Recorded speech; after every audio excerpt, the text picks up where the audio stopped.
Praise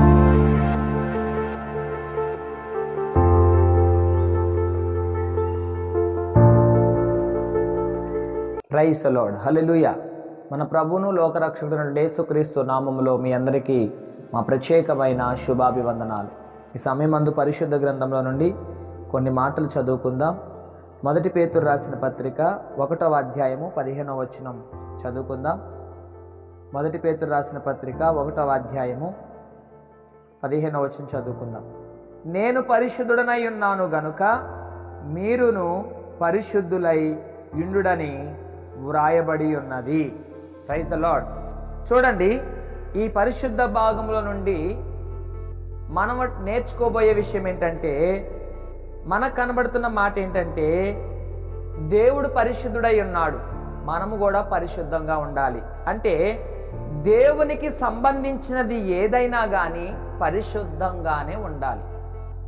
ఎందుకని దేవునికి సంబంధించినది అది ఏదైనా పరిశుద్ధంగా ఉండాలి అంటే, దేవుడు పరిశుద్ధుడు,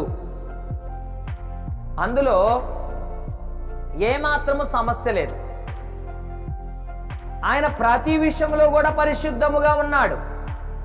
ఆయన ప్రతి విషయంలో కూడా తన పరిశుద్ధతను కాపాడుకుంటూ ఆయన జీవిస్తూ వచ్చాడు. మానవ రూపం ధరించిన యేసుక్రీస్తు ప్రభువారు 33.5 సంవత్సరాలు కూడా తన పరిశుద్ధతను కాపాడుకుంటూ తన మాటను, తన ప్రవర్తనను, తన చూపును, తన నడకను సమస్తమును కూడా పరిశుద్ధంగా కాపాడుకుంటూ ఎప్పుడునూ ఎక్కడను ఎన్నడను అపవిత్రత అంటించుకోకుండా పరిశుద్ధంగానే ఉన్నాడు. అందుకే ఆ దేవాదేవుడు చెప్తున్నాడు, నేను పరిశుద్ధుడనై ఉన్నాను గనుక మీరును పరిశుద్ధులై ఉండడని ఆ దేవాదేవుడు మాట్లాడుతున్నాడు. ఇంకా చెప్తున్నాడు, మిమ్మును పిలిచిన వాడు పరిశుద్ధుడై ఉన్న ప్రకారము మీరును సమస్త ప్రవర్తన యందు పరిశుద్ధులై ఉండుడి. మనల్ని పిలిచిన వాడు ఎలాంటి వాడంటండి? పరిశుద్ధుడై ఉన్నాడు. మనల్ని పిలిచిన వాడు గొప్ప దేవుడు, ఆయన పరిశుద్ధుడు, తేజోమయుడు, ప్రకాశిస్తున్నవాడు, తేజరిల్లుతున్నవాడు గొప్ప దేవుడు. ఆ పిలిచిన దేవుడు పరిశుద్ధుడై ఉన్నాడు కనుక మనము కూడా ప్రతి విషయమునందు కూడా, ప్రవర్తన యందు కూడా, సమస్త విషయములో కూడా పరిశుద్ధులుగా ఉండాలని ఆ దేవుడు మాట్లాడుతున్నాడు.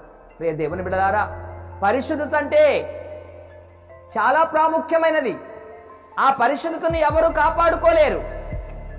అందుకే దేవుడు ఈ వాక్య భాగంలో గుచ్చి మాట్లాడుతున్నాడు, నేను పరిశుద్ధులై ఉన్న ప్రకారం మీరును పరిశుద్ధులై ఉండుడని. మనల్ని పిలిచిన వాడు పరిశుద్ధుడు.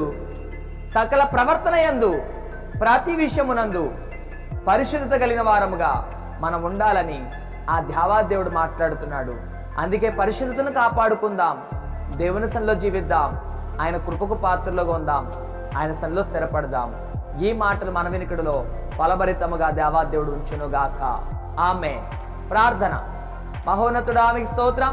మీ కృప ప్రతి ఒక్కరు తోడుగుంచి సహాయం చేయండి, దర్శించి బలపరచండి. నువ్వు పరిశుద్ధుడైన ప్రకారం మేమును పరిశుద్ధులై ఉండమంటున్నావు ప్రభువా. ఓ పిలిచిన దేవుడు పరిశుద్ధుడు గనక మీ సకల ప్రవర్తన యందు పరిశుద్ధతను కాపాడుకోమంటున్నావు నాయన. మేము పరిశుద్ధతను కాపాడుకుంటూ ప్రవర్తన యందు, ప్రతి విషయమునందు మంచి ప్రవర్తన కలిగిన వారంగా, మంచి మనసాక్షి కలిగిన వారంగా, ఓ నాయన పరిశుభ్రంగా మిషన్లో జీవించే గొప్ప భాగ్యం ప్రతి ఒక్కరు దయచేసి కృప చూపించి నడిపించి సహాయం చేయమని అడుగుతూ యేసు నామం పేరిట ప్రార్థిస్తూ అడిగి వేడుకుంటున్నాం పరమ తండ్రి. ఆమేన్. మన తండ్రి అయిన దేవుని ప్రేమ, కుమారుని యేసుక్రీస్తు కృప, పరిశుద్ధాత్మ నిన్న సహవాసం ఇప్పుడును ఎల్లప్పుడును ఈ వాక్యమును వింటున్న ప్రతి ఒక్కరికి, ఈ పరిచర్లంతటికి ఎల్లప్పుడు సదాతుడే నడిపించును గాక. ఆమేన్. ఎల్లప్పుడు పరిశుద్ధతను కాపాడుకుందాం. ఆ పరిశుద్ధుడైన యేసుక్రీస్తు ప్రభువాన్ని అనుసరిద్దాం. ఆయన మార్గములో స్థిరపడదాం, ఆయన మార్గములో నడుద్దాం, ఆయన కృప చేత కప్పబడదాం, ఆయన కృపకు పాత్రులుగా ఉందాం. దేవుని యొక్క కృప ఎల్లప్పుడూ మనకు తోడుగా ఉండి నడిపించును గాక. ఆమేన్. Praise the Lord. God bless you all. ఈ వాక్యము చేత మీరు ఆదరించబడ్డారని మేము విశ్వసిస్తున్నాం.